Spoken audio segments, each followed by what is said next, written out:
So I work on programming languages at Oracle Labs, and part of the reason I work on programming languages is because of everyone who's in the computer technology industry uses programming languages. So even though I'm in research, I can go and speak to anyone, and they've got opinions on how programming languages should be, and they're interested in how their programming languages work.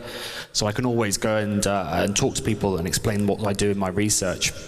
Today I'm going to show you something about how the programming language you use, Java, works, and the bit I'm going to show you is the just-in-time compiler. But I'm going to use a new project called Graal to show you that. Graal is a Java just-in-time compiler implemented in Java. And that should mean that it's understandable to anyone who knows how to program in Java. You may think that a just-in-time compiler is an extremely complicated thing that's maybe beyond your level if you program in a different field. And I want to make sure that everyone knows that a just-in compiler is perhaps a bit more approachable than you think, and it's certainly more approachable when it's written in Java, as Graal is. If you know what bytecode is, and you know what machine code is, and you know how to program in Java, then you're pretty much set for everything I'm going to show you. You don't need to know any more underlying system stuff than that. What I'm going to do is I'm going to show you some theory, and I'm going to show you the real code. So I want to show you how the Graal JIT compiler works by showing you the actual code in Graal, not hiding it behind any kind of simplification. Show you the actual code and show you it's not as mysterious as you might think it is. I'm going to be doing a sort of bit of live programming, but I'm a bit of a wimp, and that always goes wrong for me, so I'm going to do it using screenshots instead, so it doesn't pile in. Before I start, I should say that Graal is a research project, so it's not a product that you can use from Oracle today, and you shouldn't buy any Oracle stock depending on it in the future. It's just a research project at the moment. I've written up the notes for this talk as a sort of blog article at this URL, and I've done it in such a way that it should be easy for you to recreate what I'm doing. So if you want to follow along or follow along later, you can do that by going to that URL. So what is a JIT compiler? I'm sure most of you already know what a JIT compiler is, but I'll just explain it in case there's someone sitting there who doesn't understand and doesn't want to ask. When you compile your Java source code using Java-C, it compiles it to bytecode. And then at runtime, the just-in-time compiler can compile that bytecode to machine code. The just-in-time compiler is more sophisticated than Java-C, and it works producing lower-level code, which is generally much better performance. So OpenJDK today contains two conventional JIT compilers, and they're both written in C++. Why would you want to write a JIT compiler in Java instead? Let's focus on one of the JIT compilers in the OpenJDK called C2, also called the server compiler, or Opto. We'll look at that code. So you can get the source code for OpenJDK. This is an unofficial mirror, but it's a good way to view it because you can browse it online. And that's the path of the C2 compiler in the hotspot sources. So you can open that up in a text editor and you can start to poke around. But as I say, this is C++ code. And you might find that if you start poking around in here, you find it's quite complex, quite hard to understand, uses macros, it uses lots of complicated things to implement the code. Now, there's nothing inherently wrong with C++. You can do lots of useful things in C++, but it is an unsafe language, and that means that you have to program in such a way that you're not going to crash the whole VM by causing a mistake. And it's partly just the age of C2. It's a very old piece of code, but it's become very complicated and convoluted over time. And that means it's very hard to work with. There was a talk before this one by an engineer at Twitter talking about how they find it very hard to do anything in C2 now, and they think it's effectively beyond the end of its life. If you speak to experts such as Cliff Click, who's actually a major author of the C2 JIT compiler, he says that he won't write another JIT compiler or another VM in C or C++ again. This is from a talk he gave. You can see it on YouTube. He says that for him, he thinks now Java is fast enough to be able to do these tasks instead of using C or C++, and crucially, he thinks it's faster. And we've heard the same opinion from, he thinks it's safer, and we've heard the same opinion from Twitter in the previous talk. But what is it about Java that solves these problems? Well, for the same reasons you don't write your applications in C++ and you want to use Java instead, the people who write JIT compilers want to use Java and don't want to use C++. Exactly the same situation, exactly the same reasons you have. They find it more productive because they have tooling like IDEs. They have tooling such as profilers that work well. They like the safety of it. So all the same reasons you want to use Java, so do people who write JIT compilers. But how is it possible to write a JIT in Java? Isn't that a low-level systems thing? You need a systems language that uses direct memory like C++. Well, no, that's what I want to convince you of in this talk. I want to show you that actually a JIT is a high-level task, and it's something that's really well-suited to writing in Java. And when we do that, there's lots of advantages. In fact, a JIT is really a pretty simple function. A JIT takes in bytecode and it produces machine code. And the logic between those is actually high level. It doesn't involve any kind of system stuff. It's simply producing a set of numbers based on another set of numbers. There's lots of complexity in reality, but that interface and that conceptual idea is really simple. And it even carries through to looking at the real source code in Graal. So let's set up Graal and let's start to poke around in the source code ourselves. I've reproduced all the instructions here so you could follow on exactly if you wanted to, but basically what I have here is JDK 9. We need Java 9 because it includes an interface we're going to use. It includes something called the JVM CI.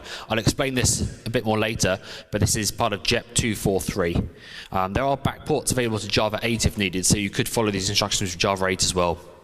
And then we need a build tool called MX.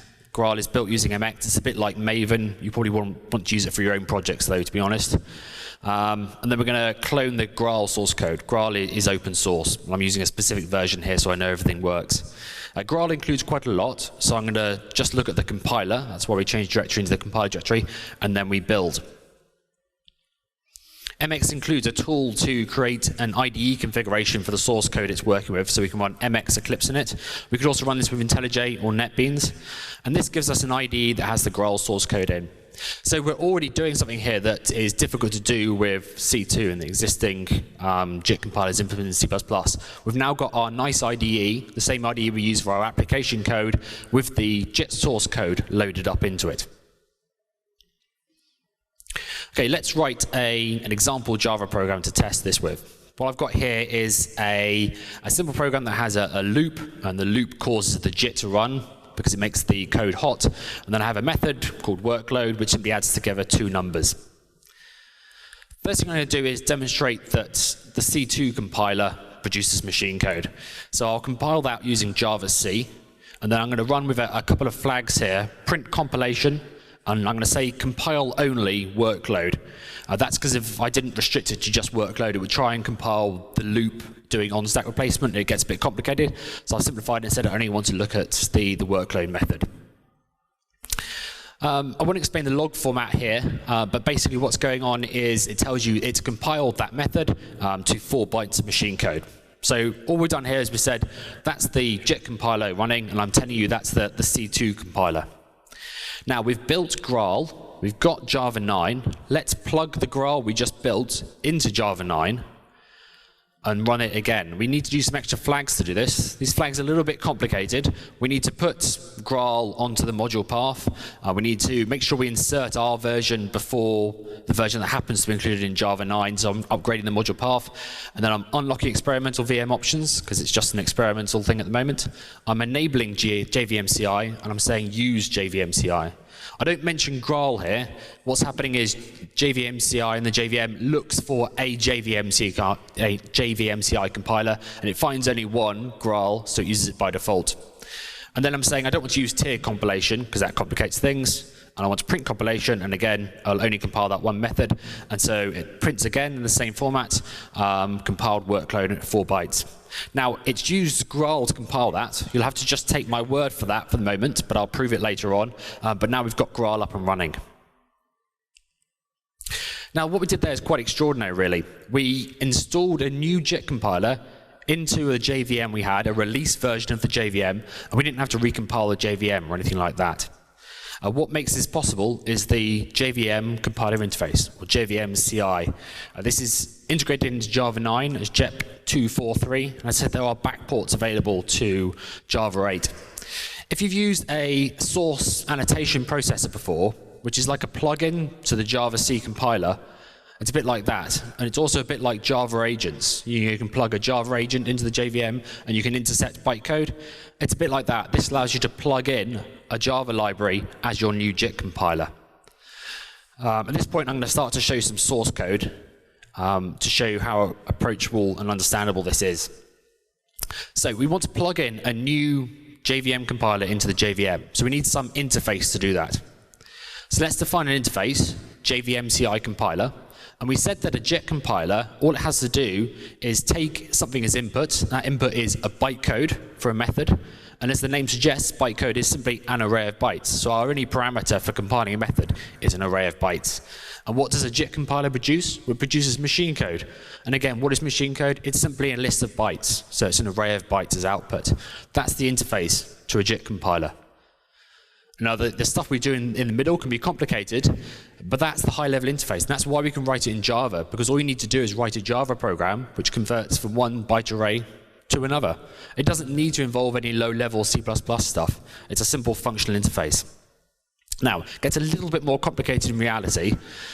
We don't just want the bytecode. We also want things like the number of locals in the method, metadata, and we want profiling information. So as the interpreter runs, it generates profiling information, which is used to help the JIT compiler, so we need to pass that as well.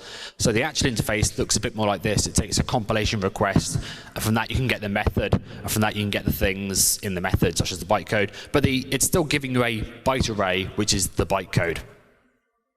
And the return type doesn't actually simply return the byte array. What there is instead is there's an imperative method to install a piece of machine code, which is, again, a byte array. And this is so you can do it more than once, I think, if you wanted to. That's the code in sort of a sketch format.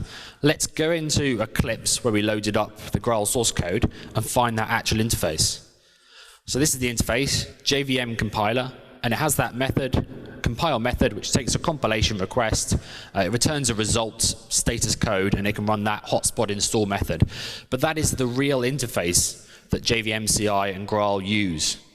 If you want to implement this interface and you've got a clever idea about how to write a better JIT compiler yourself, you can simply implement this interface and plug in your new JIT compiler. So Graal implements this interface. It does it via a separate interface for unnecessary reasons we don't need to talk about here. But basically, there is an implementation interface called the hotspot Graal compiler. And there is that method in it, overrides that method, compile method, and then it runs off to a helper and it goes off into some other complexity. But that's how the JIT compiler is implemented. There is a method which takes bytecode and produces machine code at the end of it. So let's modify this so we can see that we're actually writing our own JIT compiler and loading it and using it.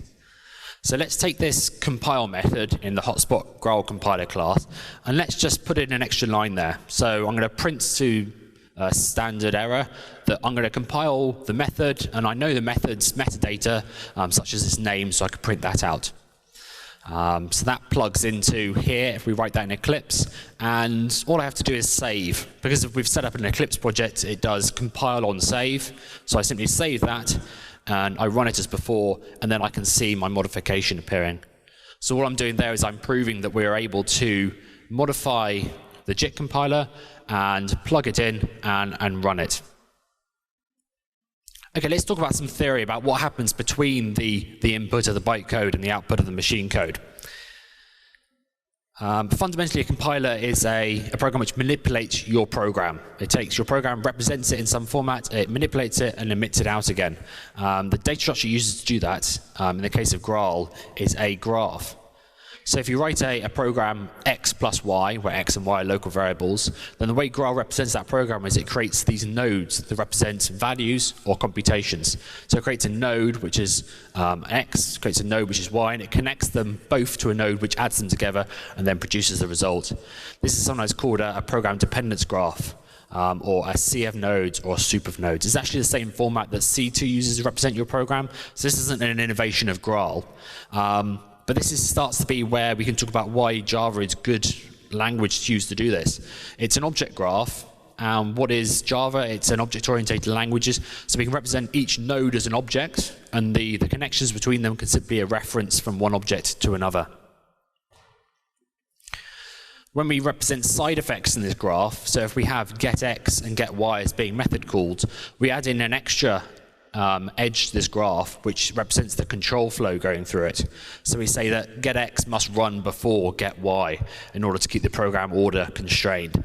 As we represent more of this information explicitly, it means we're free to do more complicated things reordering it because we've got the critical information encoded in the graph. So it's like two graphs in one. The blue graph represents the data flow, and the red graph represents the control flow. Now, Graal's got a tool to help us see these graphs for real. So if we run mxigv, it starts a program called the ideal graph visualizer.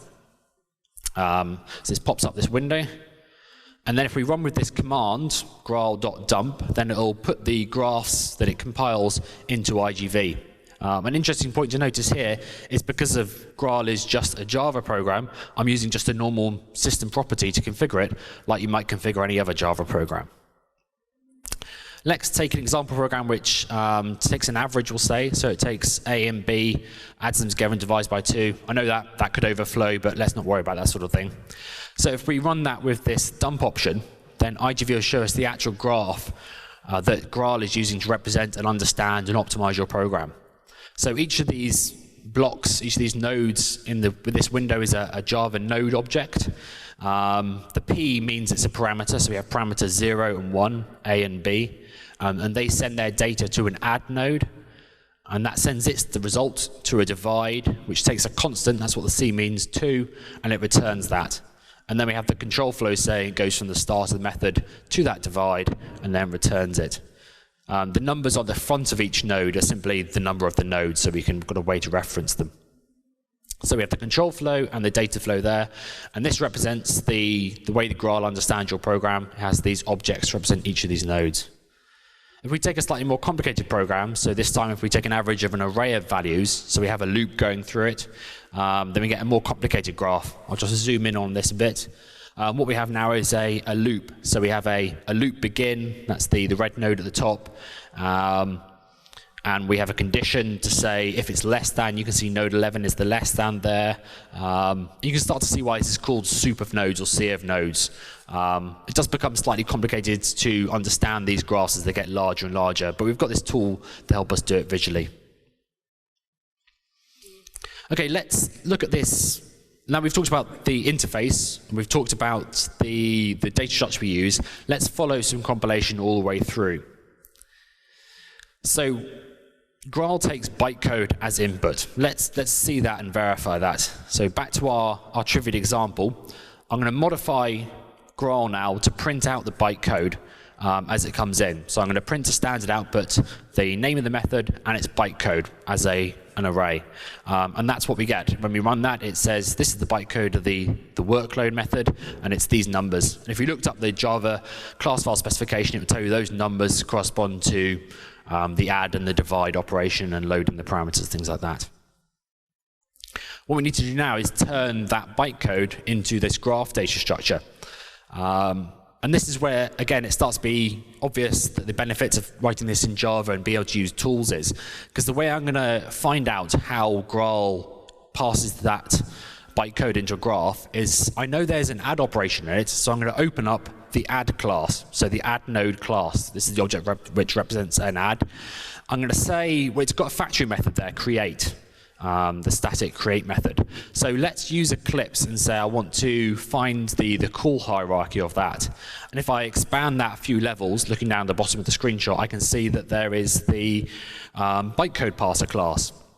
So I can follow that by going to definition, and I can see this method that it generates the graph for an arithmetic operation.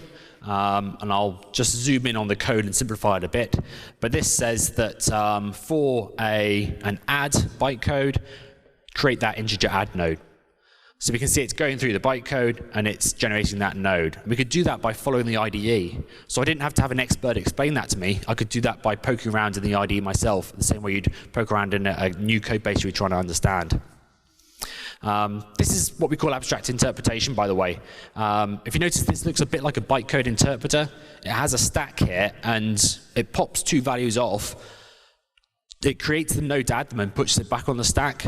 So what it's doing is it's interpreting the code, but instead of using values, it's using nodes to represent what the values will be when it actually executes. And that's how the graph is built up. So now we've got a graph data structure. How do we convert that to machine code? Well, the first step is to go to assembly. And because each node in the graph is a Java class and a Java object, let's give each node a method called generate, which generates the machine code for that particular node.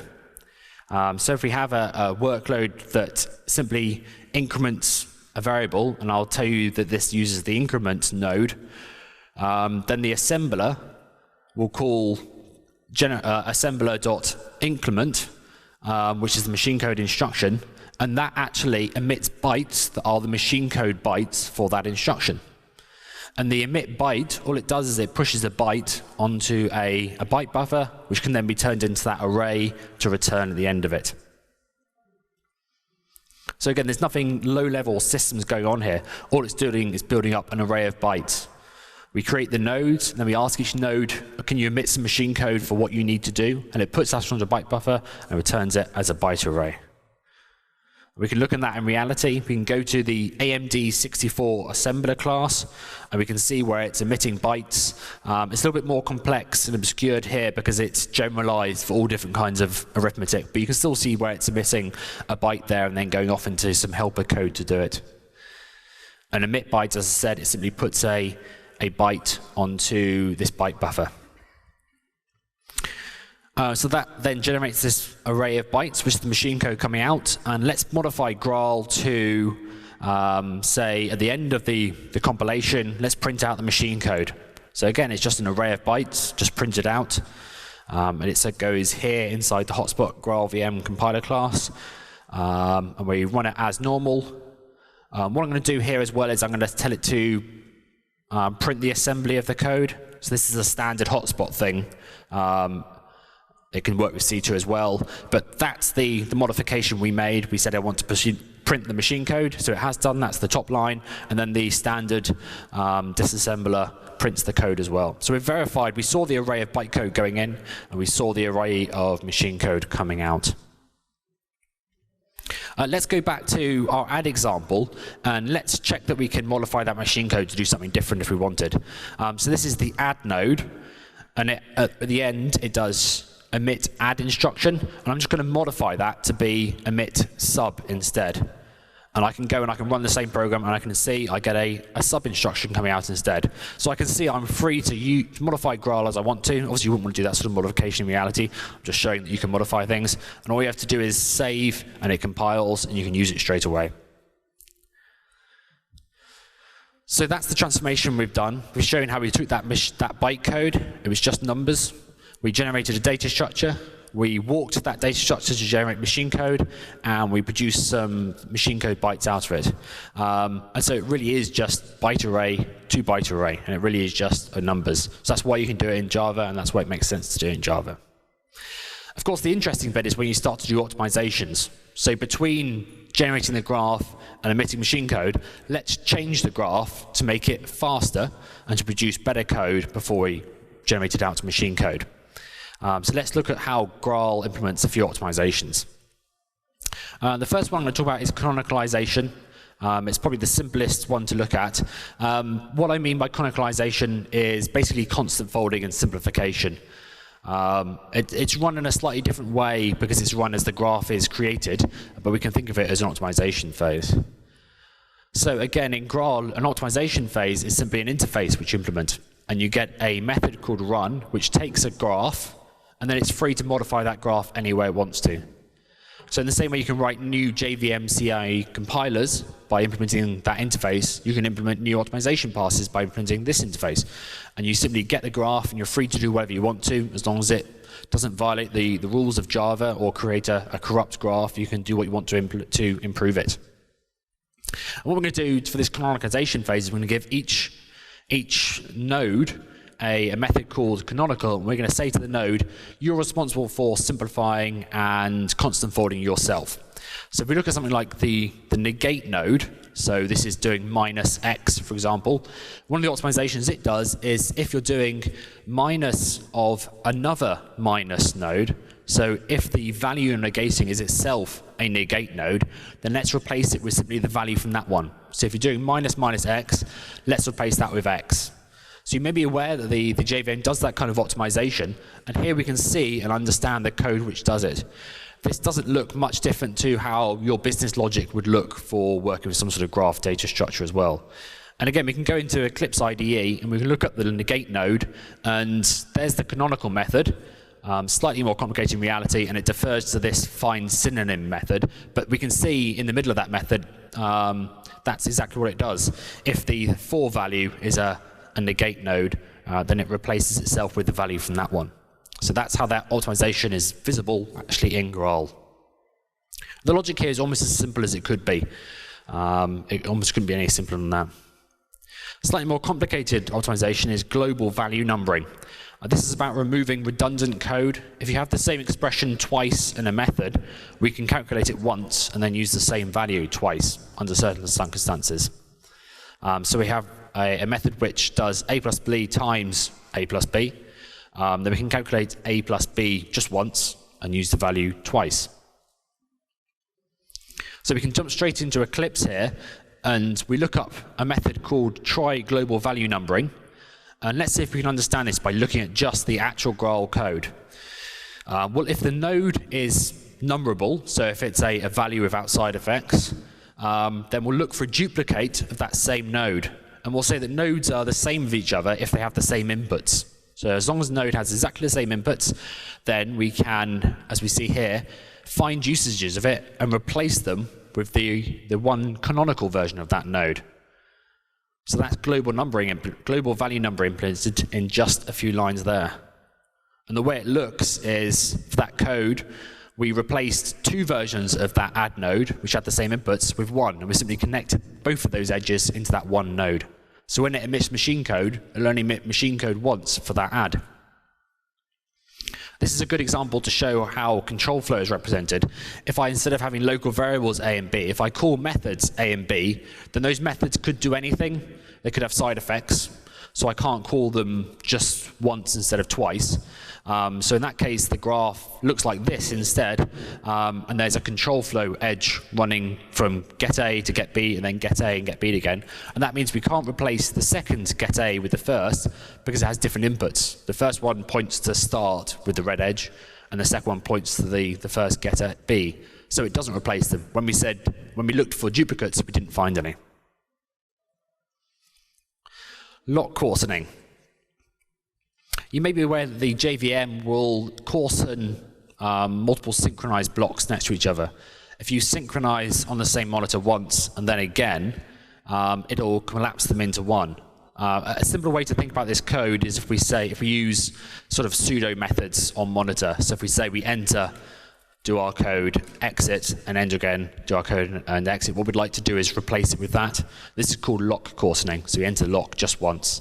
And part of the reason we want to do that is so that we can constant fold and do other optimizations on code within that newly combined block. So the code to do this optimization is fairly simple to understand. We have our run method for this optimization phase, and we say for all exit nodes, so monitor exit nodes, if the next one is also an enter node, then I want to replace that exit and that enter and leave the outer enter and exit nodes. And the way I've described the code is how it looks there. There's not much more complexity to it. We're using simple things like instance of. We've got methods that help us find nodes of a certain class. And if we look at this in the real Eclipse IDE, that's the entire lock coarsening phase in Graal. It fits in a single screen of code. It's just 63 lines in total, including the copyright headers and things like that. And I think it's fantastic that you can go and poke around in a real JIT compiler that, as Twitter said in the previous talk, it is working for them, and the code is that understandable and that simple to look at. Here's how it works on the graph. So we have these nodes have slightly longer names, but they are a monitor enter, an exit, another enter, and another exit. And what we'd like to do is reduce that to just one enter, and then add two instead of adding one, because we can combine that and then exit, and that's what happens to the graph there. So we have an enter. We add two instead of having one twice, and then we can exit. And again, that code to do that That's the actual code that does it in Graal. It's just a simple Java method that looks not much dissimilar to your own Java code in your business logic, I'm sure. Some practicalities I haven't talked about. There are in reality lots of practicalities to this. A JIT compiler is really not a simple application, but it is plain Java code. There's no point where it goes off into some C++ library. It doesn't backend into LLVM.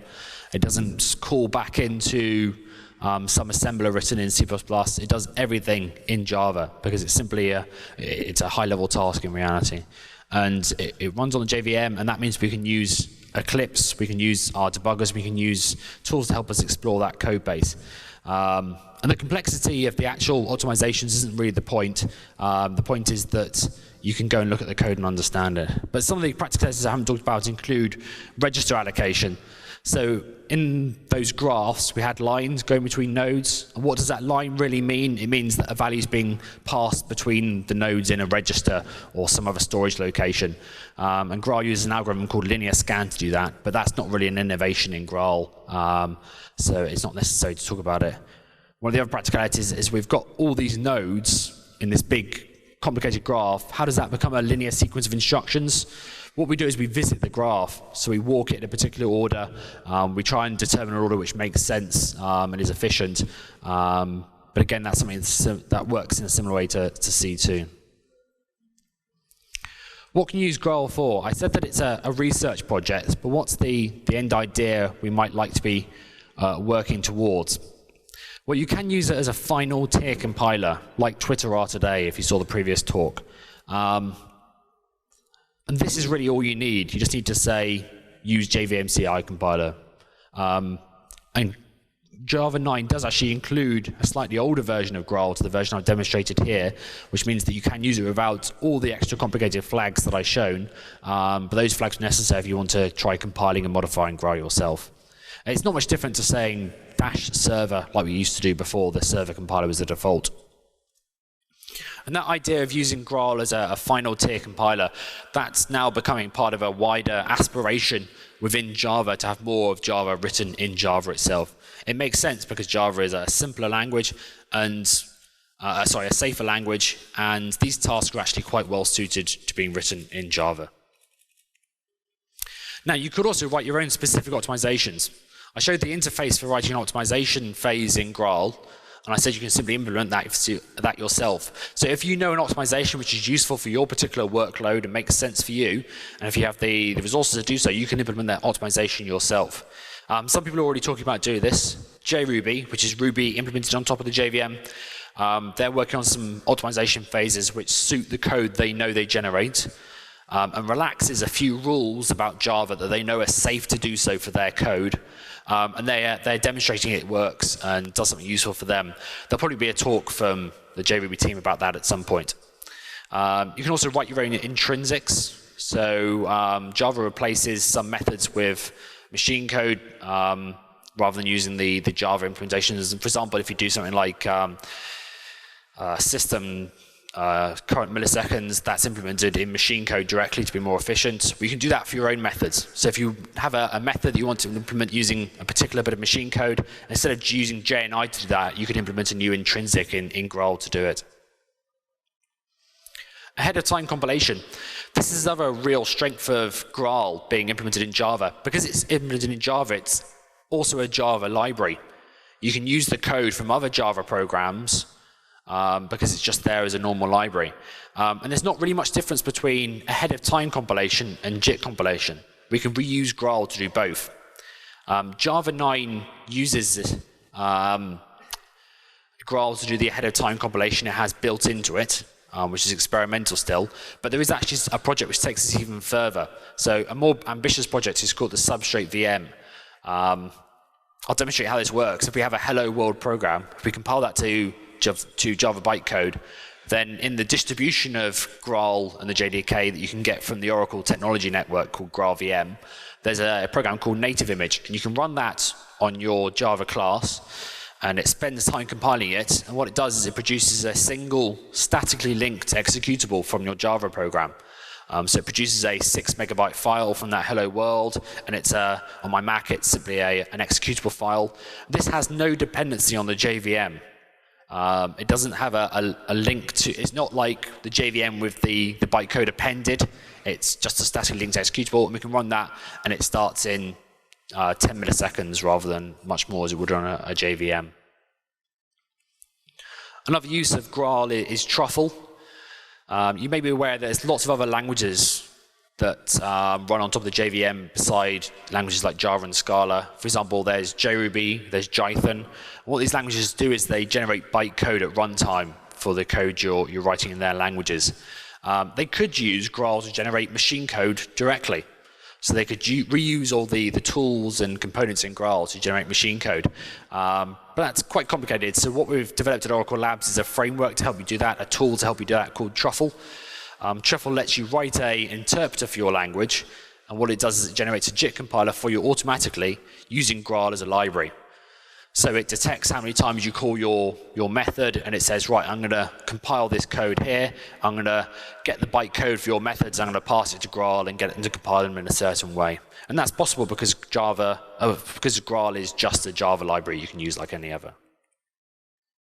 So the one thing I wanted people to take away from this is that a JIT can just be normal Java code. A JIT is complicated, it's true, but really it's simply a mapping from one byte array to another. And that's a high-level task. You don't need to be using a low-level systems language to do that. And it's actually well suited to Java. The graphs that we use to represent your programs are mutable graphs of objects with references pointing between them. And that's something that Java is really good for, modeling that. It's an object-oriented language. It does it really well. I want to encourage you to take a look at this yourself. As I said, the notes I had on my website reproduce those exact instructions, so you could open up Graal yourself in Eclipse, and I'd encourage you to literally just go to implementation, look at the implementation of interfaces, look at methods and see what other methods are being called, and you can understand and appreciate a lot from just doing that. That's how I learned about how Graal works. I work on truffle stuff actually, rather than Graal directly, and I can understand Graal by just poking around in Eclipse doing that. As I say, it's now possible to use Graal with Java 9. You used to need a modified JVM to do it, but now Java 9 includes the interface that we need, the JVM CI. There's a very large number of people working on this project. This is a photo from a few years ago of just some of the team, and this is the latest list of all these people working on this project. So Oracle is putting a lot of effort into Graal and the projects which use Graal, and I'm just one very small part of that. And as I say, it's a research project, so you shouldn't be relying on being able to buy this from Oracle anytime soon. Thanks very much. Does anyone have any questions? Thank you very much.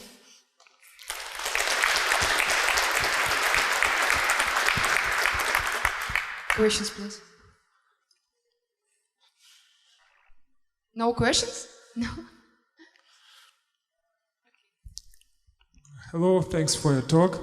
My question is, what are the plans for the future development of Graal? Graal itself is starting to be fairly mature at this stage. So as we say, Twitter are experimenting with it. What we're looking at in Oracle Labs at the moment is building things on top of Graal. So this is where you have this truffle framework which uses Graal, and we're implementing other languages using that. So Oracle Labs is working on implementations of languages like Ruby, JavaScript, R, even languages like C, and even languages like Java itself we're re-implementing as a truffle language. And we're integrating those tools into something we call and those language implementations into something we call Graal VM. Graal VM is a package where you download it and you get a JVM with Graal and with all these other languages, and it's a polyglot system. It's one VM which runs all these different languages and runs them all together and optimizes them all together, and enables you to do polyglot programming at a different level than you could before. All these languages can interoperate together and use each other's libraries and things like that, and that's where we're heading at the moment with Graal VM. Okay, thanks.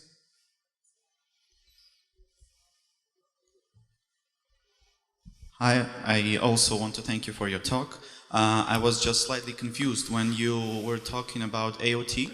Mm-hmm. You created an executable, and you told that there was no connection to JVM.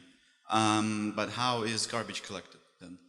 So we have in the same way we have a JIT compiler implemented in Java, we have a GC implemented in Java as well.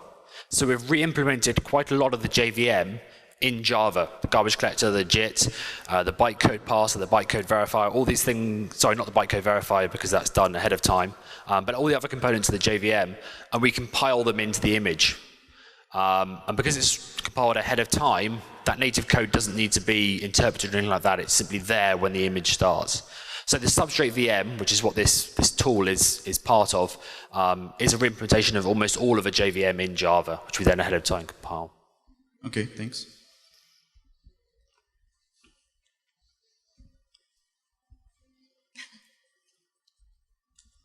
Thank you for interesting talk. And what if we use AOT compiler for some code which tries to load a class via reflection? How it will work? You can annotate specific classes as being available for reflection, and they'll work. But you need to provide that list of classes you want to use reflection with at ahead of time compilation time. So if you know there's just a few classes you want to load, then you can give it the list, but it doesn't work with arbitrary reflection generated at runtime. That is one restriction on it. But that restriction is what enables us to do what we call closed world analysis. So because we know exactly what types are involved, exactly which classes will exist, we can analyze the code base as one and compile it down to machine code as one. And that's why we can generate a small executable, because we know we can discard almost all of the JRE standard libraries and generate just what we need. So there is that slight restriction. You can't use reflection arbitrarily. But for example, this is good enough to be able to compile Java-C, I think, to native code. It's good enough to be able to compile a full Ruby implementation, a full JavaScript implementation. So the restriction isn't a problem we've found for what we're doing in practice. Thank you. And I have another question. Could you provide rough estimate about compiler performance relative to C2 performance? I've never done any study of that. I think Christian Tallinger said his practical experience at Twitter using Graal was that it wasn't much different, but I haven't measured it myself. So I think it's roughly comparable to C2. Thank you. Chris, what are current plans for new feature support like vector API or minimal value types in Graal? We plan, I think, to just track what goes into the standard JVM and implement features as needed. So Christian Tallinger in his previous talk mentioned some missing string intrinsics, and when we find that those intrinsics are missing, we simply add them into Graal, and it's generally not much work to do that. I'd encourage people who are looking at new JVM features and have to implement compiler support for them to perhaps prototype them in Graal, because Graal is written in Java. So if you have some good ideas for how to do some sort of new vector library that needs compiler support, you could try implementing that in Graal more easily than you could try implementing it in C2. Okay, one more question? Yes. Can I? I was doing a research on the Graal. Thank you for your speech. And there are a lot of benchmarks on the Graal.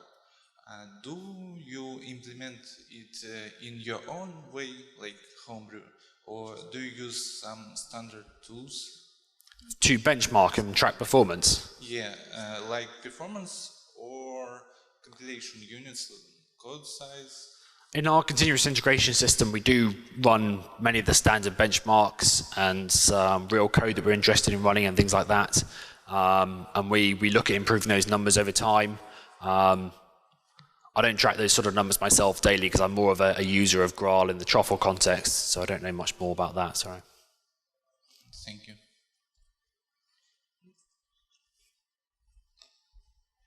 Hello, thank you for presentation. Does Graal provide an optimization by using special instructions like SSE, MMX, or others? Sorry, I didn't catch the last part of that.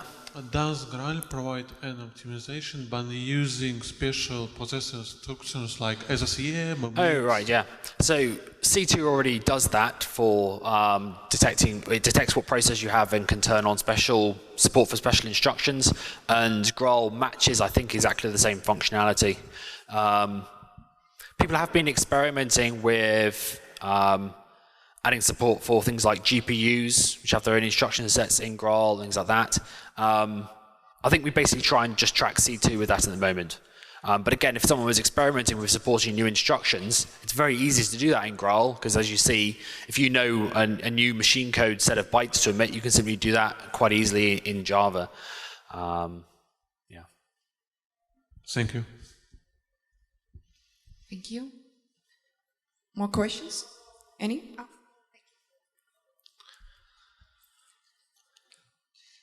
Even if a JIT compiler is a separate component, I believe it still needs to communicate tightly with the VM internals. For example, how does Graal emit a GC barrier? How does it know which code sequence to emit for this particular garbage collect? Yeah, so sometimes I tell people that a different JVM could implement that JVM CI compiler interface if they wanted to and use Graal. That's not quite true in reality. You notice that the name of the Graal compiler class was hotspot Graal compiler.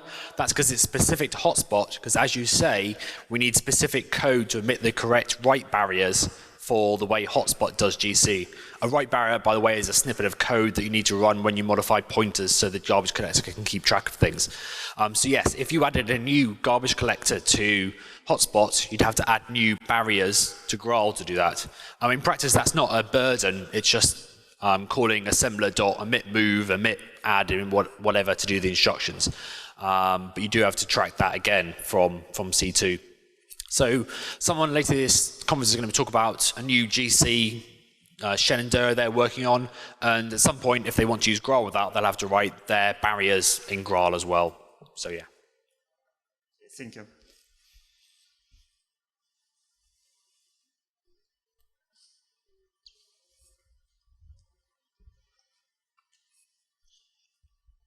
Yes, thank you for your talk. And you have mentioned that there are some optimizations on top of the Graal intermediate representation. And is it possible to ship such optimization with the enhanced Java compiler if I am writing my own language? So my clients would benefit from those optimization when they compile their own code. Yeah, I don't think it's quite as simple as it could be at the moment. It'd be nice perhaps if there was a sort of system for discovering optimization classes and they just magically appeared. I think the way you do it at the moment, I'm not an expert in this part of the code base, but I think what you do is you sort of subclass Graal and you say, I want to add my own phases. So that's what the JV people are doing. They've got a sort of subclass of Graal and they say, add all the standard optimizations and then add this one. As you say, it might be nice if you could just automatically discover optimization passes and then you could simply put them on the class path and they'd be discovered and installed for you. It might be a nice idea, yeah. Okay, thanks. No questions? Oh, okay.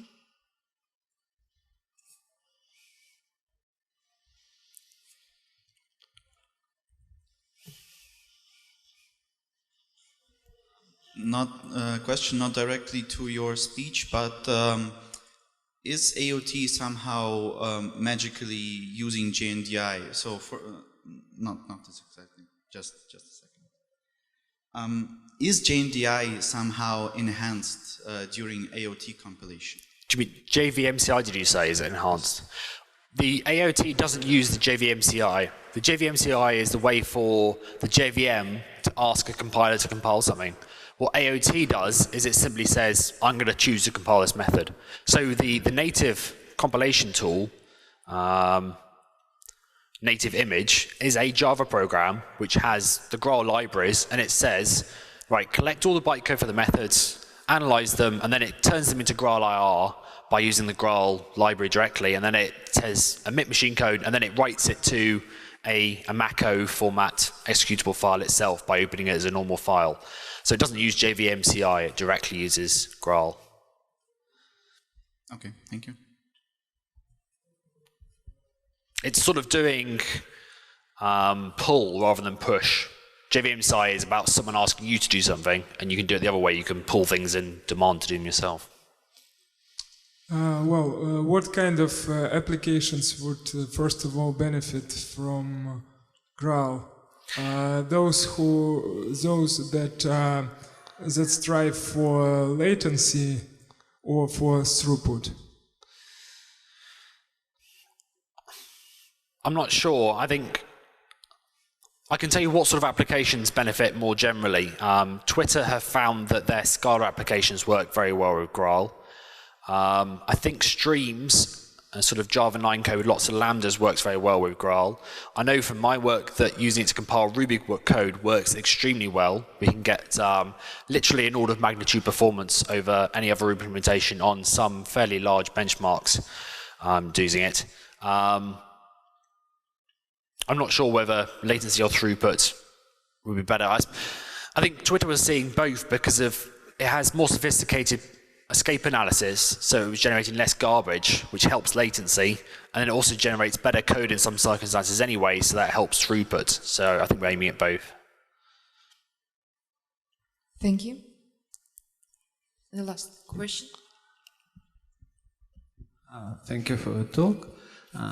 My question is about providing information for compiler. Yeah. Because as we know, the C2 compiler heavily depends on the profiling information collected in the previous phases, but how it's integrated in the Graal, and do you provide some universal profiling?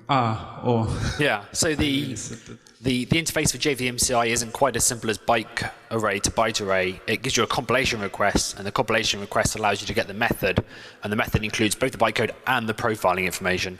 I haven't shown the profiling information class in any more depth, but it includes things like how many times each branch was taken, what classes were seen at which call sites, and things like that. So you have a universal model for the profiling info now? I don't know if it's universal, but it gives you all the information that the interpreters in Hotspot collect, yeah. Thank you.